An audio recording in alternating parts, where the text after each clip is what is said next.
Hello बच्चों, Magadh agriculture classes में आप सभी का स्वागत है। मैं हूं नवीन और आप सभी के बीच लेकर आ गया हूं एग्रीकल्चर की क्लास। इस क्लास में आज हम लोग पढ़ेंगे क्लासिफिकेशन ऑफ क्रॉप्स और आज आप लोगों का खत्म भी हो जाएगा ये वाला टॉपिक। इससे पहले हम लोगों ने 2-3 वीडियो इस पे बना रखा है, तो उसको आप लोग देख लीजिए ताकि चीज़ें आपको शुरू से समझ में आए। और ये जो आपका क्लास है, देखिए यहाँ से आपके बोल रहे हैं ना 10 क्वेश्चन लगभग पूछे जाते हैं, ठीक है ना। ऑब्जेक्टिव के 10 क्वेश्चन आपके यहाँ से फिक्स हो जाएंगे, तो ये आपका क्लास काफ़ी इंपॉर्टेंट है। और 2027 वाले जो एग्रीकल्चर के बच्चे हैं, जो मतलब एग्जाम देने वाले हैं 2027 में, उन बच्चों को काफ़ी ये रहता था प्रॉब्लम कि हम अपनी तैयारी कहाँ से करें। तो अब आपको उस परेशानी से जूझना नहीं है, अब उस परेशानी से लड़कर निकल जाना है। और Magadh institute of agriculture classes या मगध एग्रीकल्चर क्लासेस कह लीजिए, अब आपके लिए हमेशा खड़ा रहेगा और आपको क्लास प्रोवाइड करेगा, जिसमें आपको क्लास के साथ साथ जो भी बच्चे ग्रुप से जुड़े हैं उन लोगों को पीडीएफ भी प्रोवाइड हम लोग करेंगे, ताकि आपकी तैयारी जो हो वो काफ़ी मजबूती से हो जाए।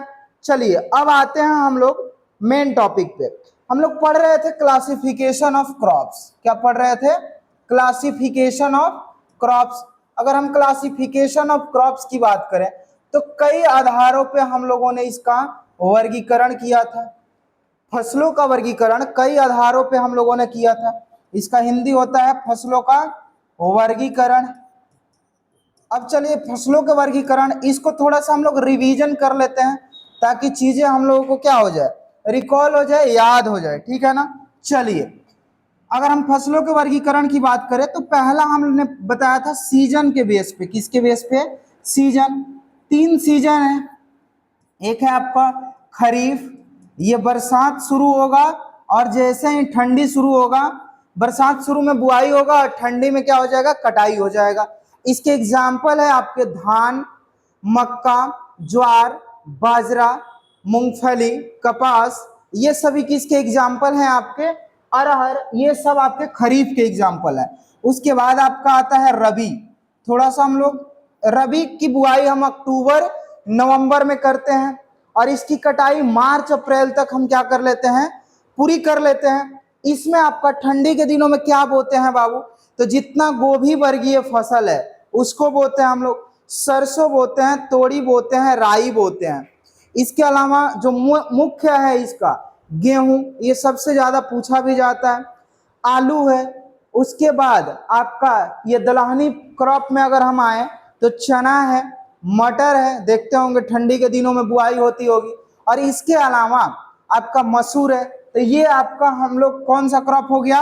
रबी का।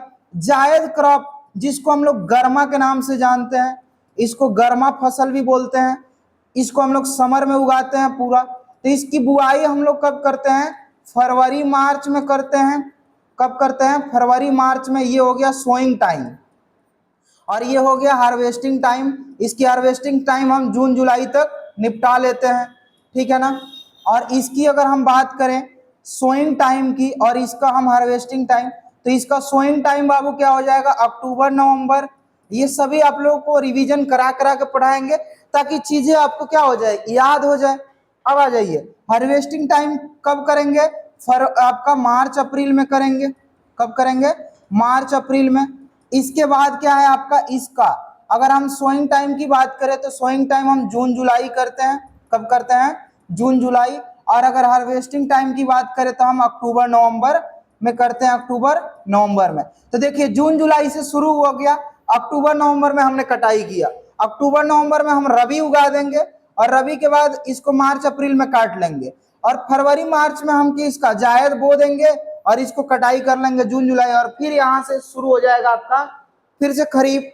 तो ये आपका गर्मा में अगर हम बात करें तो जितना भी कुकुरबिटेसी आपका सब्जी है ये सभी इसी में आता है, जैसे वाटरमेलन, मस्क मेलन, खीरा, ककड़ी, लौकी, तुरई, ठीक है ना।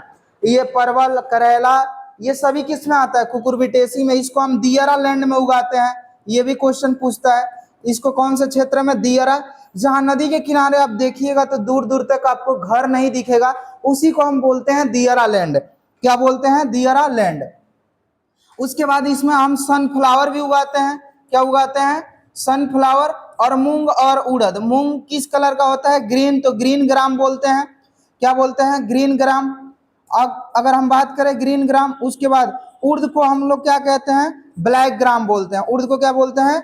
ब्लैक ग्राम बोलते हैं। ये तो हो गया आपका सीजन के आधार पे। उसके बाद हम लोगों ने पढ़ा था लाइफ साइकिल के आधार पे। किसके आधार पे? लाइफ साइकिल, जिसको हम जीवन चक्र के आधार पे बोलते हैं।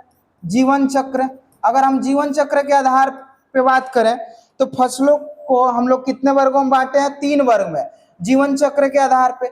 एक होता है आपका एनुअल क्रॉप, जिसको हम लोग एक साल के अंदर ही क्या कर लेते हैं, इसकी अपना जीवन चक्र ये पूरा कर लेता है फसल। इसमें आपका आता है धान, गेहूं, मक्का, ज्वार, बाजरा, ये सब किस में आता है? एनुअल क्रॉप में। अगर हम बाइनियल की बात करें, किसकी? बाइनियल की, इसको द्विवर्षीय फसल कहते हैं, इसको हम एक वर्षीय कहते हैं बाबू। और ये सभी हमने एकदम पूरा डिटेल्स में पढ़ाया, अभी रिवीजन करा रहा है। बाइनियल की अगर बात करें हम, तो इसमें 2 ही फसल हमने पढ़ाया, प्याज और चुकंदर। इतना बस याद रखिएगा, यहां से एक क्वेश्चन एकदम हम कह रहे हैं आपका आएगा ही। उसके बाद है आपका प्रेनियल। क्या है बाबू? प्रेनियल। अगर हम प्रेनियल की बात करें, इसको बहुवर्षीय कहते हैं। क्या कहते हैं? बहुवर्षीय क्रॉप। बहुवर्षीय में हमने नेपियर ग्रास पढ़ाया था। एग्जाम्पल क्या होगा? Napier grass. और नेपियर ग्रास के बाद एक है आपका लूसर्न, जिसको हम रिजिका कहते हैं। इसको हम क्या बोलते हैं? चारे वाली फसलों की रानी, ठीक है ना। क्वीन ऑफ, क्या बोलते हैं? Queen of fodder crop. और किंग ऑफ फोडर क्रॉप की अगर हम बात करें तो बरसीम को बोलते हैं। किसको बोलते हैं? बरसीम को बोलते हैं। तो ये आपका क्या हो गया? लाइफ साइकिल के आधार पे। इसके बाद हम लोग चलेंगे लाइफ साइकिल के आधार के बाद इकोनॉमिक इंपॉर्टेंस के आधार पे। किसके आधार पे? इकोनॉमिक इंपॉर्टेंस के आधार पे। इंपॉर्टेंस, और इसको हम लोग पूरा आज कर लेंगे, ठीक है ना। इसको कहते हैं हम लोग आर्थिक महत्व के आधार पे। तो देखिए, आर्थिक महत्व के आधार पे अगर हम बात करें तो कौन कौन सा है बाबू? तो देखिए, आर्थिक महत्व के आधार पे पहला है इसमें आपका सीरियल क्रॉप, जिसको अनाज वाला बोलते हैं, सीरियल क्रॉप्स।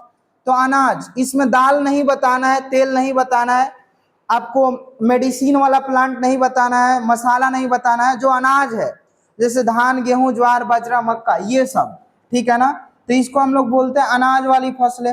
हिंदी मीडियम वाले भी बच्चे हैं तो दोनों माध्यम में हम लोग क्या करते हैं, इसको पढ़ते हैं, अनाज वाली फसलें। अनाज वाली फसलें में क्या क्या आएगा आपका? धान, गेहूं, ज्वार, बाजरा, धान, गेहूं, ज्वार, बाजरा, मक्का, ये सब किस में आएगा? सामा, कोदो, चीना, ठीक है ना, काकुन। उसके बाद मंडुआ। मंडुआ को हम फिंगर मिलेट कहते हैं, क्योंकि उसमें जो उसका आकार होता है उंगली के संरचना के आकार का होता है, 5 ऐसे फैला रहता है, इसलिए उसको फिंगर मिलेट कहते हैं। उसके बाद pulse crop. Pulse crop protein का मुख्य सोर्स है, नाइट्रोजन फिक्सेशन भी करता है, एन फिक्सेशन करता है, नाइट्रोजन फिक्सेशन, वायुमंडल के नाइट्रोजन को। और प्रोटीन का क्या है? मुख्य सोर्स है। किसका? प्रोटीन का मुख्य सोर्स है। और प्रोटीन का मुख्य सोर्स है तो इसको हम लोगों को खाना क्या है? अनिवार्य है, जिससे ग्रोथ और डेवलपमेंट होता है।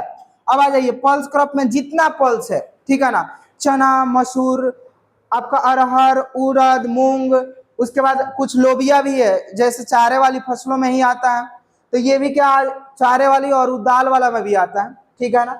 इसके अलावा राजमा हो गया, खेसारी हो गया, ये सब किस में आ जाएगा? पल्स क्रॉप में। ऑयल सीड की अगर हम बात करें, जिससे हमें तेल प्राप्त होता है, ऑयल सीड में सरसों, राई, तोरी, ये तो एकदम इंपॉर्टेंट है। एक तोरई होता है जिसको हम सब्जी कहते हैं, जिसको झिंगनी बोला जाता है, और एक तोरी होता है जो तेल वाली फसल है, ठीक है ना। तो ये हो गया आपका सरसों, राई, तोरी। तोरी को ही लाही बोला जाता है, और लाही एक कीट भी है, हमने बताया था। जो आप जब क्या होता है कि ठंडी का दिन रहता है तो आप पीला टी शर्ट या शर्ट पहन के चलते हैं तो उस पर पूरा वो कीट आ जाता है, ब्लैक ब्लैक टाइप का, उसको लाही कीट भी बोलते हैं, माहू कीट भी बोला जाता है। चलिए, इसके बाद इसमें क्या आता है? सनफ्लावर आता है, सूरजमुखी भी तेल वाला है। उसके बाद आपका कुसुम आता है, तिल का नाम सुने ही होंगे, जिसको हम लोग पूजा पाठ में यूज करते हैं। इसके अलावा जो आपका ये है अंडी, जिसको बोलते हैं केस्टर, क्या बोलते हैं? अंडी, जिसका सीड ब्लैक ब्लैक टाइप का होता है। उसके बाद आपका क्या है? तीसी, जिसको हम लोग लिनसीड बोलते हैं। तीसी भी क्या है? तेल वाली फसल। फिर है फाइबर क्रॉप, फाइबर वैसे क्रॉप जिससे हमें रेशा, तो कॉटन हो गया, जूट हो गया, ठीक है ना, सन हेम्प जिसको हम सनई बोलते हैं, और ये इसको हम लोग ग्रीन मैनूर में भी यूज करते हैं, सनई, ठीक है ना। उसके बाद आपका सनई के बाद हो गया पटसन, ठीक है ना। पटसन और जूट में थोड़ा सा का अंतर है, जूट जो होता है वो पूरा मुलायम चमकीला होता है, इसलिए इसको हम लोग गोल्डन फाइबर के नाम से जानते हैं, गोल्डन फाइबर के नाम से जानते हैं। और ये आपका खुरदरा होता है, ठीक है ना। पटसन क्या होता है, और जूट और पटसन से हम लोग बोरा वोरा बनाते हैं, ठीक है। उसके बाद आता है फोडर क्रॉप। अगर हम फोडर की बात करें तो चारा वाला, तो कुछ अनाज वाली फसल है जिसको चारा में भी यूज करते हैं, जैसे जौ हो गया, ठीक है ना। इसके अलावा जई, जौ, बरसीम, नेपियर ग्रास हो गया, लोबिया हो गया, ये चारे वाली फसल है बाबू। और फिर मक्का को भी हम लोग चारे में भी यूज करते हैं, और ज्वार और बाजरा को भी चारे में यूज किया जाता है। तो ये हो गया फोडर। फोडर का रिसर्च इंस्टीट्यूट झांसी में है। कहाँ है, झांसी में है। अब चलिए, अब आते हैं हम लोग, फोडर के बाद क्या है जी, फोडर के बाद है आपका वेजिटेबल क्रॉप। अगर हम वेजिटेबल क्रॉप की बात करें तो इसमें ऑल वेजिटेबल आ जाएगा, ऑल वेजिटेबल, जितना आप नाम देख रहे होंगे वेजिटेबल का। फ्रूट क्रॉप में ऑल फ्रूट क्रॉप आ जाएगा, ठीक है ना। रूट एंड ट्यूबर है, रूट एंड ट्यूबर, जिसका हम लोग रूट खाते हैं, जैसे गाजर, मूली, शलजम, शकरकंद, ठीक है ना। और इसको हम लोग रूट क्रॉप, और ट्यूबर किसका, जो पोटैटो होता है उसको ट्यूबर, ठीक है ना। तो ये हो गया आपका रूट एंड ट्यूबर क्रॉप। फिर से आपका आता है स्पाइस एंड कंडिमेंट्स। कौन सा, स्पाइस एंड कंडिमेंट्स। आज पूरा इसको रिवीजन के साथ ही खत्म कर देते हैं। इसमें आपका मसाला वाला और सुगंधित फसल आता है, जैसे जीरा, धनिया, सौंफ, इलायची। फिर से काली मिर्च हो गया, और फिर क्या हो गया आपका धनिया, मेथी, मेथी एक मेंथा होता है जो आपका कौन सा क्रॉप है, वो आपका मेडिसिनल क्रॉप है, लेकिन ये मेथी जो है आपका सुगंधित क्रॉप है, ठीक है ना। फिर से आपका प्याज, लहसुन भी आ जाता है मसाले वाले में, तेजपत्ता, ये सब किस में आ गया, मसाले वाले में। उसके बाद हम बात करेंगे सूखी मिर्च, तो ये भी इसी में आ जाता है। फिर से आपका है मेडिसिनल प्लांट, कौन सा, मेडिसिनल, जिससे हमें क्या मिलता है, औषधि बनाते हैं, जैसे सर्पगंधा, अश्वगंधा, गिलोय का नाम सुने होंगे बाबू, गिलोय, ग्वारपट्ठा जिसको हम लोग एलोवेरा कहते हैं, ग्वारपट्ठा को ही एलोवेरा कहते हैं। उसके बाद आपका क्या है इसमें, हाँ धतूरा है, हरे है, बहेरा है, आंवला को भी हम लोग किसमें, मेडिसिनल के लिए यूज करते हैं, ठीक है ना। तो ये मेडिसिनल हो गया। और छूट क्या रहा है, एक आपका प्लांटेशन क्रॉप छूट रहा है, कौन सा, प्लांटेशन, जिसको हम लोग रोपण फसलें कहते हैं। क्या कहते हैं, रोपण फसलें। इसको बड़े पैमाने पे, बहुत बड़े पैमाने पे एक ही प्लांट की खेती करते हैं, उसी को हम बोलते हैं प्लांटेशन क्रॉप। जैसे आप लोग देखे होंगे बाबू, चाय का बड़ा बड़ा बागान होता है। अभी कुछ दिन पहले मोदी जी असम में गए थे ना, चाय बागान वालों के साथ बात कर रहे थे, तो आप लोग देखते होंगे उस फोटो में कितना दूर तक चाय का बागान आया होगा। उसके बाद आप कॉफी की बात कर लें, नारियल की खेती देखते हैं, बड़े बड़े क्षेत्र पे होता है, साउथ इंडियन मूवी में भी देखते होंगे आप लोग। फिर से एक कोक होता है जिससे चॉकलेट बनाया जाता है, क्या होता है, कोक, जिससे क्या बनाते हैं हम लोग, चॉकलेट बनाते हैं।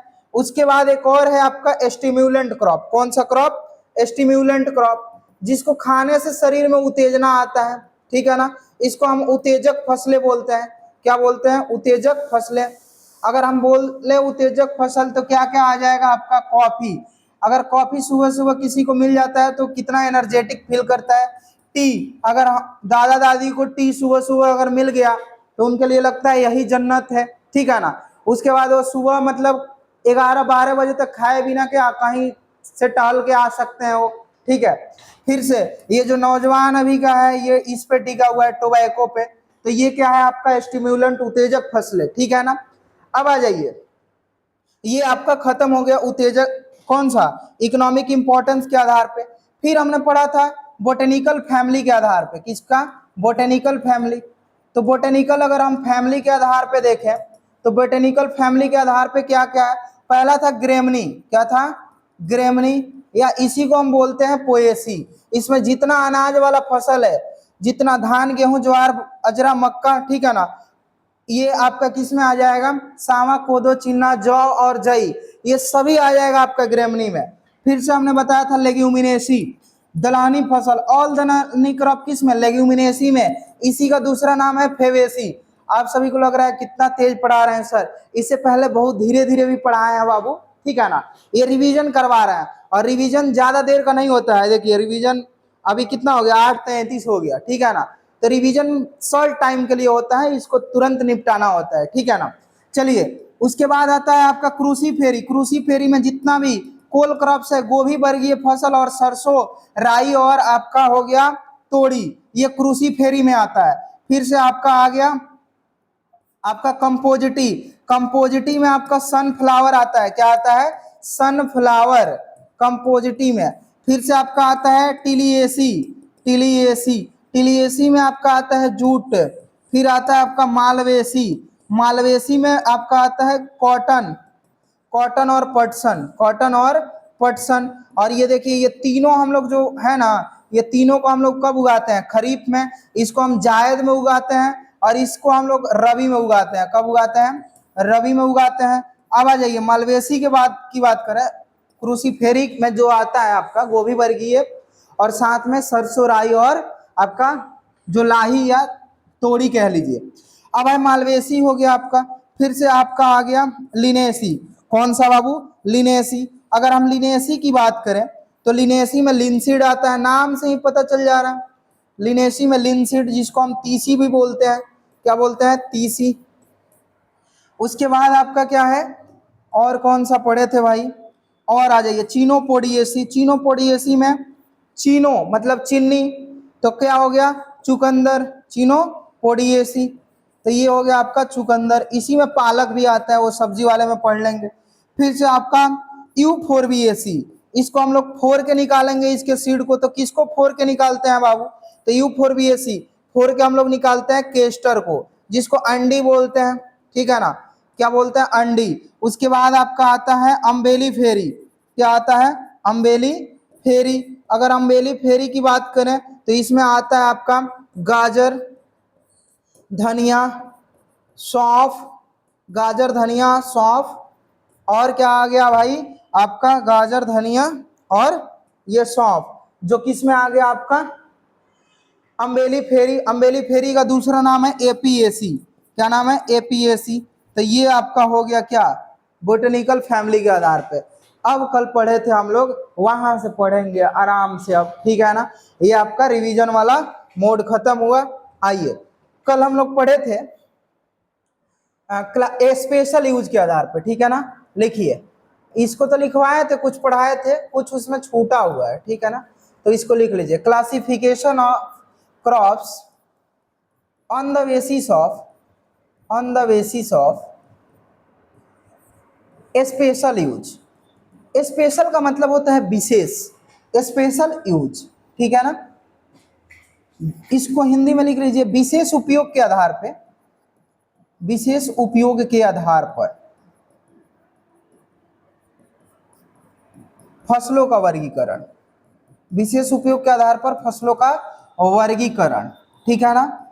और इसके बाद जैसे खत्म होगा तो इसका ऑब्जेक्टिव क्वेश्चन करा देते हैं आप लोगों को, ठीक है ना, ताकि आपका जो 10 क्वेश्चन पूछा जाएगा वो आपका कहीं नहीं जाए, एकदम आपको आसानी से समझ में आ जाए, और आप उस 10 क्वेश्चन को आराम से कर भी ले, ठीक है ना। चलिए विशेष उपयोग के आधार पे, तो पहला हम लोग पढ़े थे कैश क्रॉप। क्या पढ़े थे? Cash crop. इसको हम लोग कमर्शियल क्रॉप भी बोलते हैं। क्या बोलते हैं? Commercial crop. अगर हम कैश क्रॉप या कमर्शियल क्रॉप की बात करें तो इसको नगदी फसल कहते हैं बाबू। नगदी फसल या व्यापारिक फसल, मतलब इसको खेत से काटने के बाद तुरंत हम मार्केट में बेच देते हैं, जिससे हमको नगद पैसा मिल जाता है, उसी को हम कहते हैं नगदी फसल। जैसे आलू, ठीक है ना, ये कल में एग्जाम्पल में छूट गया था। गन्ना, ठीक है ना। उसके बाद आपका हो गया चाय, कॉफी, उसके बाद आपका मिर्च। इसको आप लोग लिख लीजिएगा, ठीक है ना। उसके बाद हमने दूसरा पढ़ाया था कैच क्रॉप। अगर हम कैच क्रॉप की बात करें तो वह ऐसी फसलें, कैच मतलब पकड़ना, मतलब जब हमारा मेन फसल खराब हो जाता है किसी कारणवश, और उस फसल को क्या करेंगे, उतना दिन तो खेत खाली छोड़ेंगे नहीं, क्योंकि खेत खाली छोड़ेंगे तो वो ऐसे ही खाली रहेगा। अगर हम फर्टिलाइजर भी दिए हैं, सॉइल की फर्टिलिटी भी है, तो उस टाइम कहेंगे कि थोड़ा कुछ ना कुछ इसमें हम क्या करते हैं, बो देते हैं, ठीक है ना। तो उस कंडीशन में हम लोग कैच क्रॉप में मूंग बोते हैं, ठीक है ना, उड़द बोते हैं, उसके अलावा क्या बोते हैं बाबू, मूंग उड़द और सांवा बोते हैं, ठीक है ना, चीना बोते हैं और तोरी बोते हैं, ठीक है ना। तो ये याद रखिएगा आप लोग, ठीक है ना। उसके बाद तीसरा जो था वो पढ़े थे हम लोग कवर क्रॉप, ठीक है ना। कवर क्रॉप्स, कवर क्रॉप्स क्या करता है कि जो आपका भूमि होता है उसको सॉइल इरोजन से बचाता है। सॉइल इरोजन का मतलब होता है मृदा क्षरण। क्या होता है कि मृदा क्षरण दो तरीके से होता है, एक तो सूखे वाले क्षेत्र में हवा के माध्यम से होता है, सूखे वाले क्षेत्र में हवाएं तेज चलती है, मिट्टी का धूल कण कट के दूर तक उड़ के चला जाता है, उसको हम बोलते हैं एयर या विंड इरोजन बोलते हैं। क्या बोलते हैं, विंड इरोजन। और विंड मतलब हवा ही होता है। और एक होता है वाटर इरोजन। तो जहां बारिश ज्यादा होता है तो देखते हैं जब बारिश होता है तो कहीं कहीं नाली की तरह गली बन जाता है मिट्टी कट के, कहीं कहीं हल्का हल्का। कभी कभी क्या होता है कि जब आप जाते हैं तो छोटा छोटा बूंद गिरता है तो आपके जो पैंट पहने रहते हैं उस पैंट के पीछे डॉट डॉट आ जाता है मिट्टी का धूल कण, ठीक है ना, और वो आपके साथ चला जाता है दूर तक, तो वो भी आपका सॉइल इरोजन है जो कि वाटर के वजह से होता है। तो इस कवर क्रॉप उसको बचाता है, कटने से बचाता है, क्योंकि ये पूरे मिट्टी को ढक के रखता है। तो इसका एग्जाम्पल है शकरकंद, जिसको हम स्वीट पोटैटो कहते हैं। क्या कहते हैं, स्वीट पोटैटो। और इसको हम लोग इसका जो पार्ट खाते हैं रूट वाला पार्ट खाते हैं। फिर से मूंगफली, मूंगफली भी पूरे भूमि को ढके रहता है।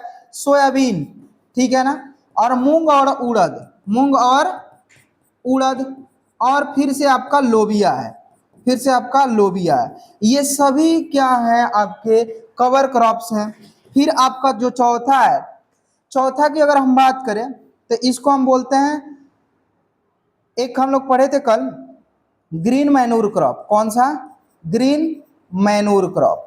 ग्रीन मैनूर मतलब हरी खाद वाली फसलें।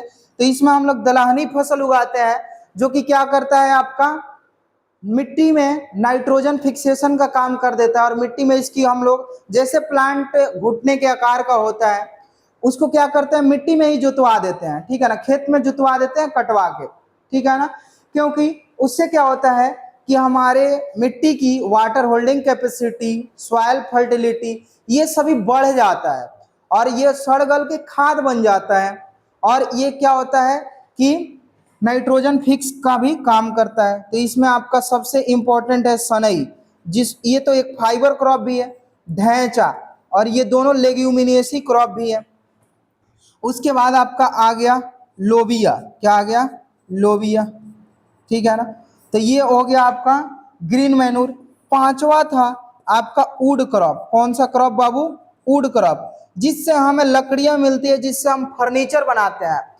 साल का पेड़, शीशम का पेड़, सागौन का पेड़, आम का, महुआ का, ये सभी पेड़ किस में आ गए, आपके वुड क्रॉप्स में। किस में, वुड क्रॉप। इसको हम लकड़ी वाली फसलें कहते हैं। उसके बाद आ जाइए छठा। तो यहां तक शायद हमने पढ़ाया था आप लोगों को, ठीक है ना। इसके आगे हम लोग आते हैं, इसके आगे लिखिए ट्रेप क्रॉप। कौन सा क्रॉप, एक मिनट, ट्रेप क्रॉप से पहले थोड़ा सा एनर्जी क्रॉप लिखिए और ट्रेप क्रॉप को नेक्स्ट वाले लाइन पे पढ़ाते हैं। एनर्जी क्रॉप, इसको हम नहीं पढ़ाए थे कल, यहां से लिख लीजिए आप लोग ऊर्जा फसलें। कौन फसलें, ऊर्जा फसलें, वैसी फसलें जिनसे ऊर्जा प्राप्ति होती है। ऊर्जा किस रूप में प्राप्त होगा, तो एल्कोहल के रूप में, इथेनॉल के रूप में। अभी जैसे हम लोग के यहाँ पेट्रोल का क्राइसिस आया था, डीजल का आया था, तो पेट्रोल में अभी हम लोग इथेनॉल मिक्स करके और क्या कर रहे हैं, हम लोग गाड़ी को चला रहे हैं। इथेनॉल प्लांट जैसे आपका पूर्णिया में लगा हुआ है बाबू, ठीक है। तो ये क्या है कि एनर्जी क्रॉप, इसी एनर्जी क्रॉप से इथेनॉल और एल्कोहल की प्राप्ति होती है, जिसका हम लोग अलग अलग माध्यम में उसका उपयोग करके बहुत सारे फायदे लेते हैं। क्या होता है कि जब हम पेट्रोल या डीजल में जब इथेनॉल मिलाते हैं तो एक तो वायु प्रदूषण भी कम होता है, पोल्यूशन कम फैलता है, और ये गवर्नमेंट कर रही है। तो इस फसल को भी उगाने के लिए गवर्नमेंट, जो सरकार है, वो बढ़ावा दे रही है ताकि लोग उगाएं ज़्यादा से ज़्यादा इस फसल को, ताकि हम लोगों की जो दूसरे देशों पे निर्भरता है वो कम हो जाए, ठीक है ना। चलिए, तो इसमें एक प्लांट है मक्का, मक्का एनर्जी क्रॉप है। गन्ना, गन्ना से अल्कोहल भी बनता है, आप लोग जानते भी होंगे। फिर एक है जट्रोफा, ये याद रखिएगा, नया प्लांट है, क्या है, जट्रोफा। एक है टोपियोका, एक है टोपियोका, और एक है आपका आलू, एक है आपका आलू। तो ये क्या हो गया आपका एनर्जी क्रॉप है, 5 क्रॉप है, मक्का, गन्ना, जट्रोफा, टोपियोका, आलू। इसको हम लोग बोलते हैं एनर्जी क्रॉप। तो इसको आप लोग क्या कर लीजिए, लिख लीजिए। अब आगे हम लोग पढ़ते हैं, इसमें जो पढ़ना था हम लोग को कौन सा क्रॉप, ट्रेप क्रॉप, ठीक है ना। चलिए आगे आते हैं, आ जाइए। ट्रेप क्रॉप क्या लिखना है, लिखिए ट्रेप क्रॉप, 7वां है आपका।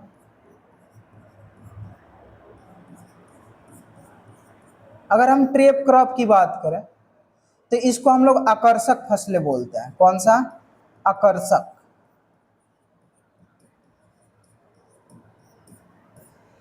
ये ट्रेप करता है, किसको ट्रेप करेगा भाई, ठीक है ना।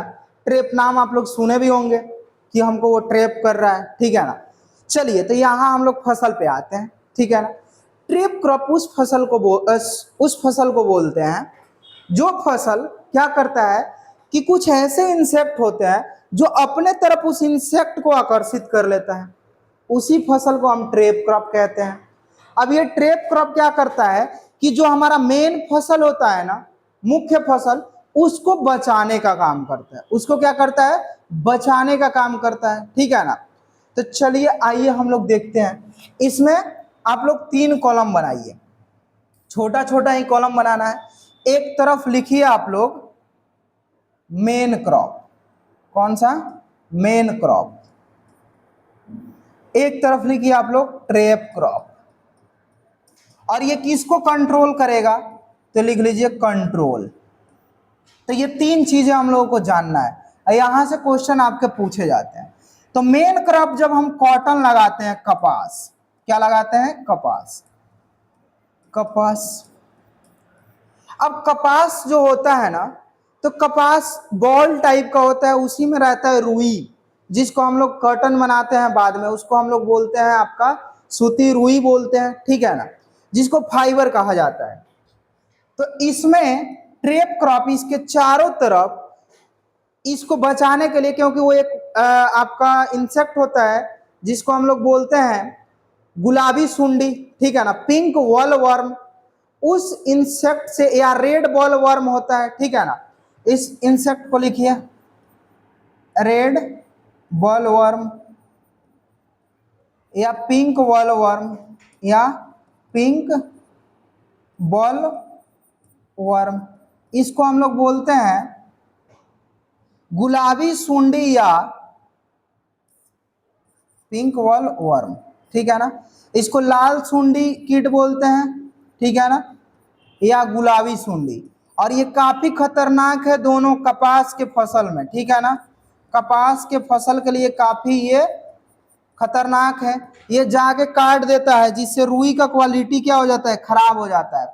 तो ये जो आपका कॉटन है बाबू, कॉटन में हम लोग लगा देते हैं भिंडी, लेडी फिंगर, और लेडी फिंगर लगाते हैं तो इसके इंसेक्ट क्या होते हैं, ये वाला जो इंसेक्ट है, ये इंसेक्ट इस लेडी फिंगर पे बैठ जाते हैं, तो हमारा ये मेन फसल क्या होता है, बच जाता है।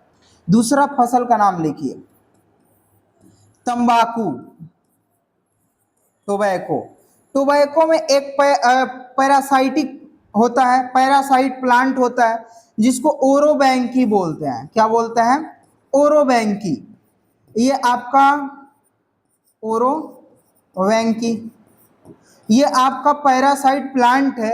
इस ओरोबैंकी से टोबैको को बचाने के लिए हम इसके चारों तरफ मिर्च का खेती करते हैं। 1 मिनट, ये ट्रैप क्रॉप में लिखना था मिर्च, किसमें, ट्रैप क्रॉप में लिख लीजिए बाबू chilli.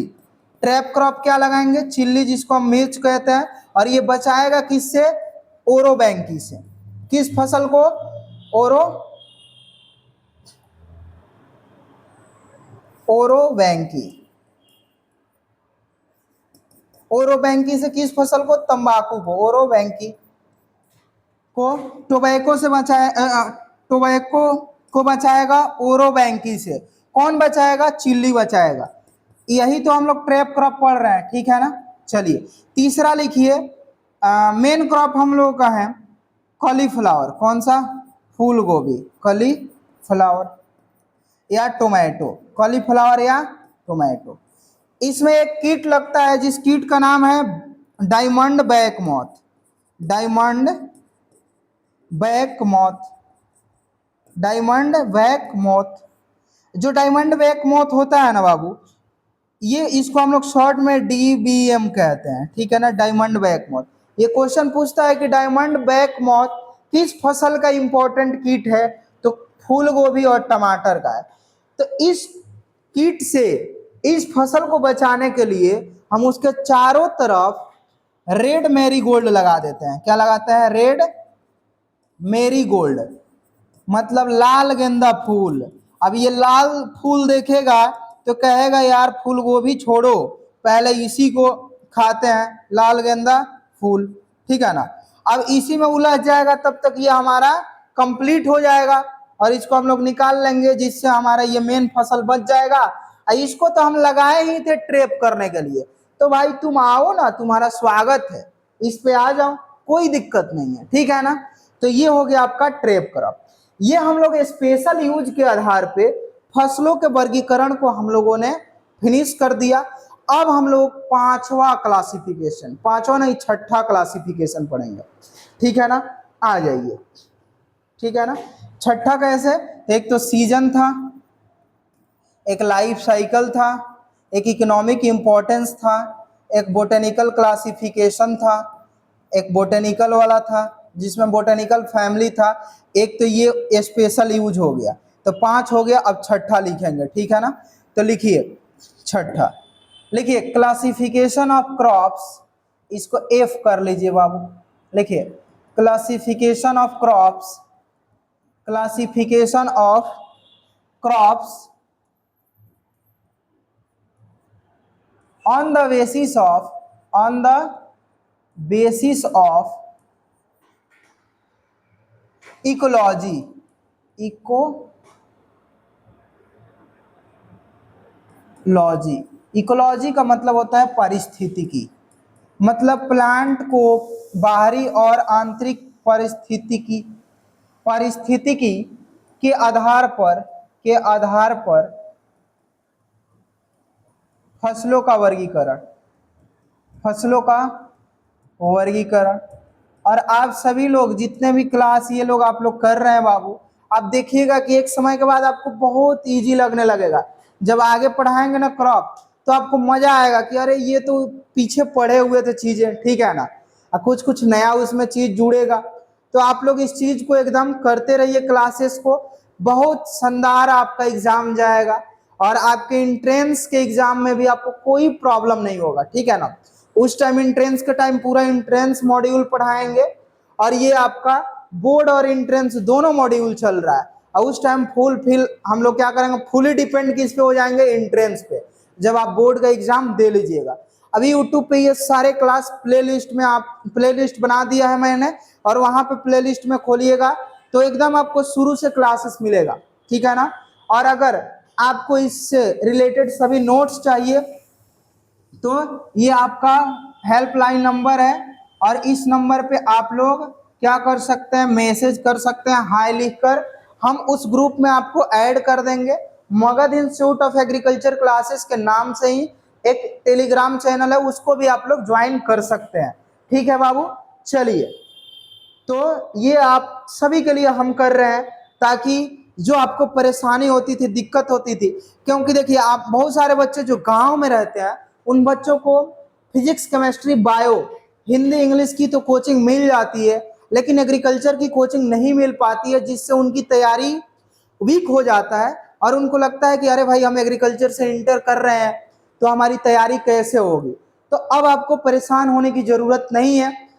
Magadh institute of agriculture classes आपको ऑनलाइन यूट्यूब पे ये क्लासेस प्रोवाइड कर रहा है, जिसमें आपको एकदम एक सीक्वेंस में अभी हम लोग एग्रोनॉमी पढ़ रहे हैं, फिर हॉर्टिकल्चर पढ़ेंगे, फिर एग्रीकल्चर इकोनॉमिक्स पढ़ेंगे, फिर एक्सटेंशन पढ़ेंगे और फिर वीड साइंस पढ़ेंगे। ये सभी एक सीक्वेंस में पढ़ेंगे और आपके बोर्ड के एग्जाम तक शानदार आपकी तैयारी हो जाएगी।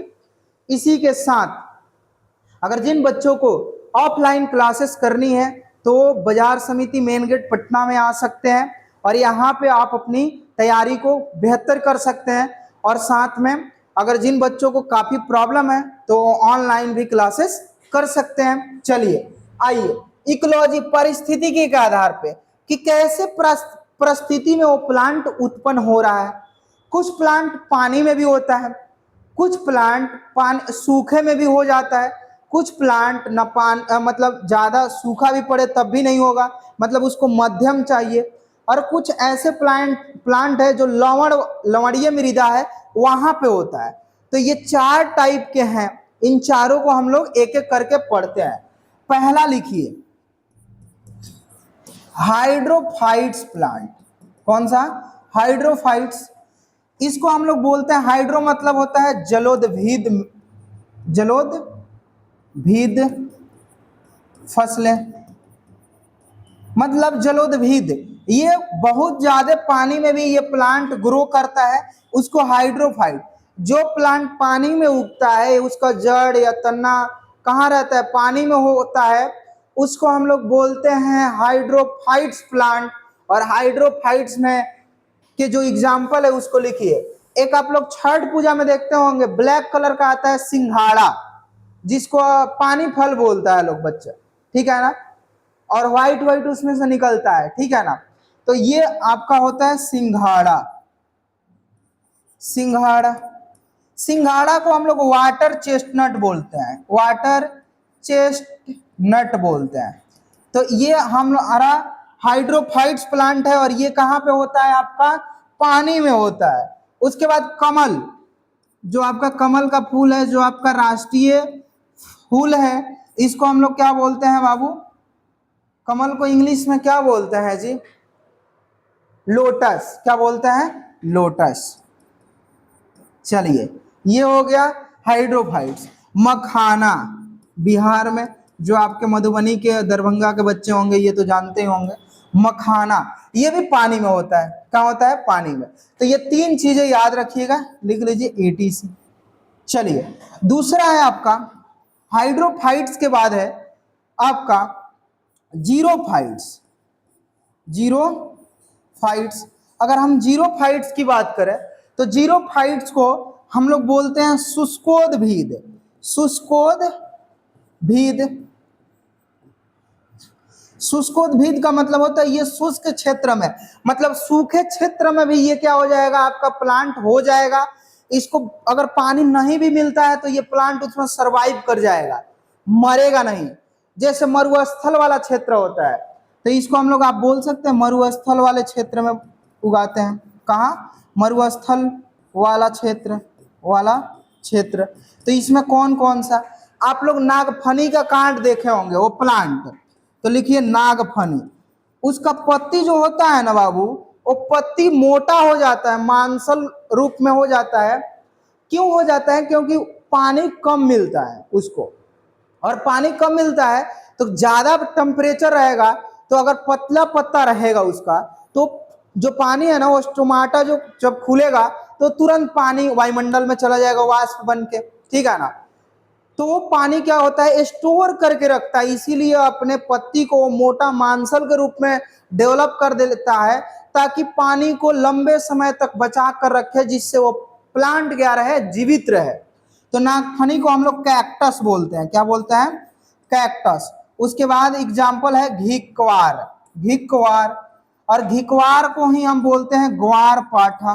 ग्वारपाठा, और ग्वारपाठा को ही हमने लिखवाया था धृत कुमारी।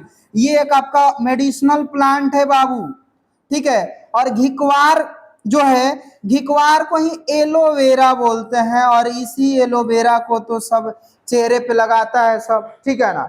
और इस कहता है चेहरे पे क्या आएगा? शाइनिंग आएगा, ठीक है ना। अरे चेहरे पे शाइनिंग लाने के लिए अच्छे भोजन की जरूरत है, ठीक है ना। कुछ लगाने से मतलब नहीं है, टाइमली खाना खाइए, शुद्ध भोजन करिए, ठीक है ना। सीजन के हिसाब से फल फ्रूट सब्जियां खाइए, ठीक है ना। बर्गर पिज्जा से तो चेहरा का जो डायरेक्शन है वो तो चाइनीज की तरह हो जाएगा, ठीक है ना, नाक चिपटा हो जाएगा। तो आप लोग अपने इंडियन फूड पे ध्यान दीजिए, ठीक है। ये नहीं तो बाद में एलोवेरा लगाइएगा, सनशाइन लगाइएगा, पैसा भी खर्च होगा, कुछ होने वाला नहीं है। नेचुरल नेचुरल ही होता है, ठीक है ना। आ जाइए, अब आइए, ये आप लोग समझ गए, ठीक है ना। अब आ जाइए तीसरा, तीसरा को हम बोलते हैं मीजोफाइट्स। क्या बोलते हैं? मीजोफाइट्स।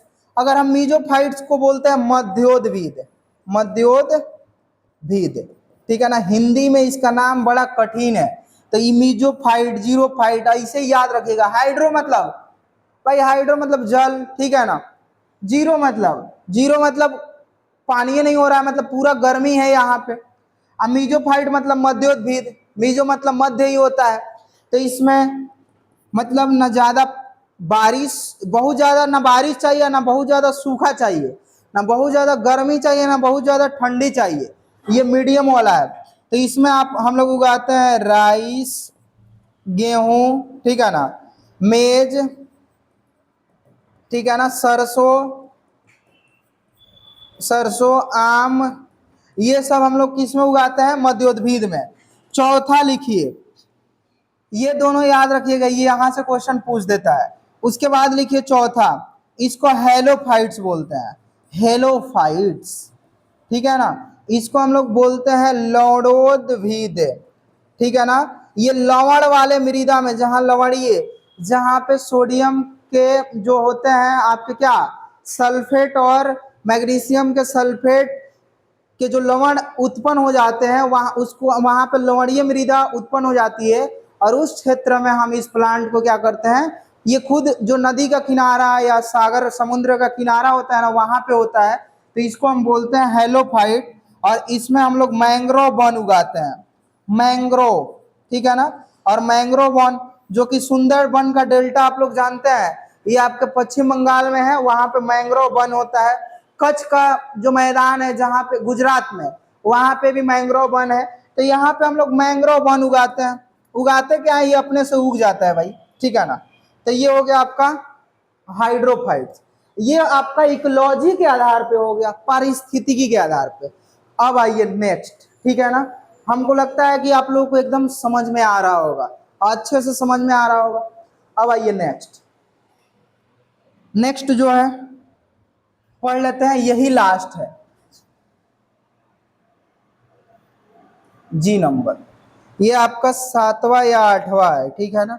चलिए 7वां है, लिखिए classification of crops, classification of crops on the basis of, on the basis of agriculture importance, importance. एक था इकोनॉमिक इंपॉर्टेंस, ये है एग्रीकल्चर इंपॉर्टेंस। कृषि महत्व के आधार पर, कृषि महत्व के आधार पर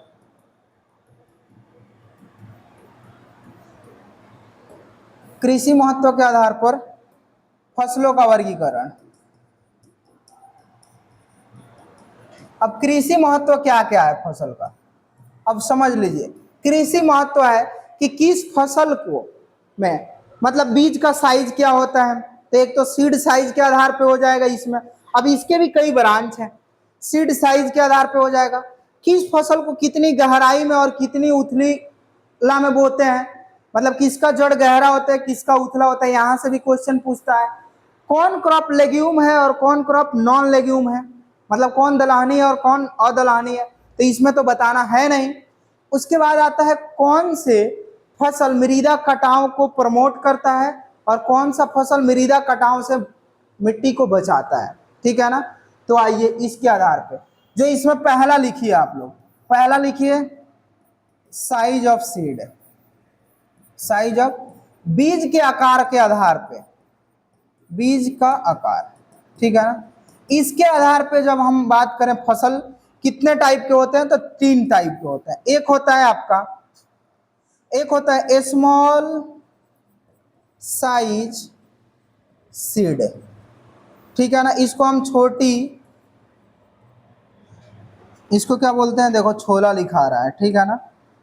छोटी आकार वाली बीज, छोटी आकार वाली बीज।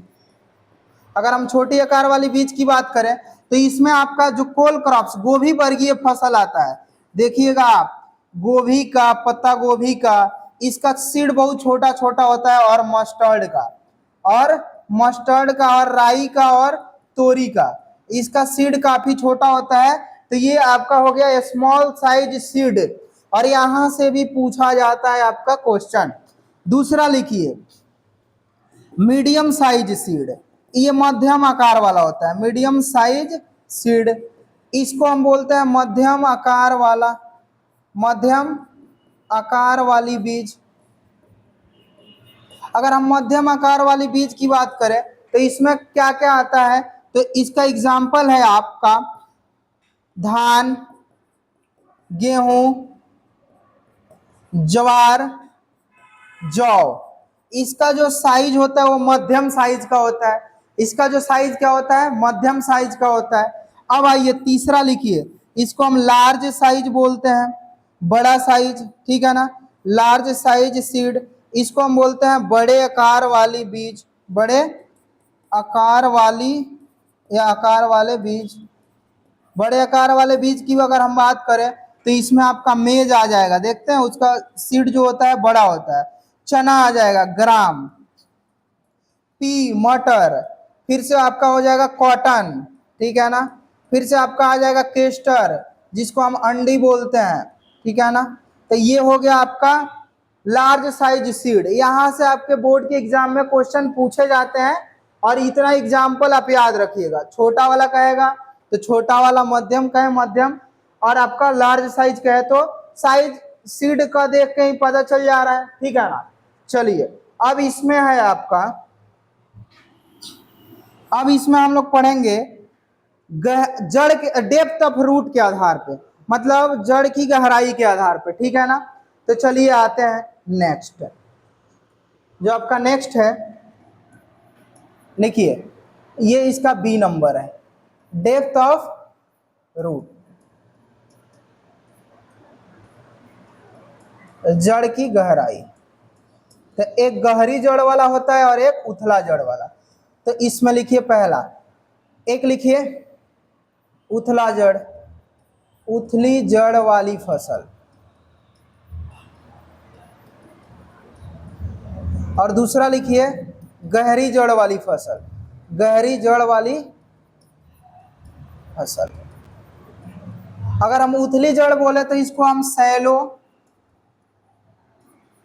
रूटेड क्रॉप कहते हैं, रूटेड क्रॉप। इसको हम लोग डीप रूटेड क्रॉप बोलते हैं, क्या बोलते हैं, डीप रूटेड क्रॉप बोलते हैं। अगर हम इसको बोले सैलो रूट में तो कौन कौन सा फसल आता है, तो इसमें एग्जाम्पल लिखिए आपका धान, गेहूं, मक्का, धान गेहूं मक्का, और इसके अलावा धान गेहूं मक्का के अलावा जौ, ठीक है ना। ये आपका क्या है, सैलो रूटेड क्रॉप है, सैलो रूटेड क्रॉप है। और एक हो गया आपका deep rooted crop, deep rooted crop में आ जाएगा आपका अरहर, अरहर, उसके बाद आ जाएगा आपका ज्वार, फिर से आपका आ जाएगा कपास। ये आपका डीप रूटेड क्रॉप है, क्या है, आपका डीप रूटेड क्रॉप है। तो यहाँ तक ये आपका जो कंप्लीट है, कंप्लीट तो नहीं हो पाया, इसमें दो आपका पोर्शन बच गया है, उसको हम आपका रिवीजन के साथ ही करा देंगे। और उसके बाद जो कल का क्लास आपका होगा वो राइस कल्टीवेशन का होगा। इसी तरह आप लोगों का क्लास चलता रहेगा, और प्लेलिस्ट बना हुआ है, वहां पे जाकर आप पीछे वाला क्लास भी देख सकते हैं। इसी के साथ मिलते हैं नेक्स्ट क्लास में। जय हिंद, जय भारत।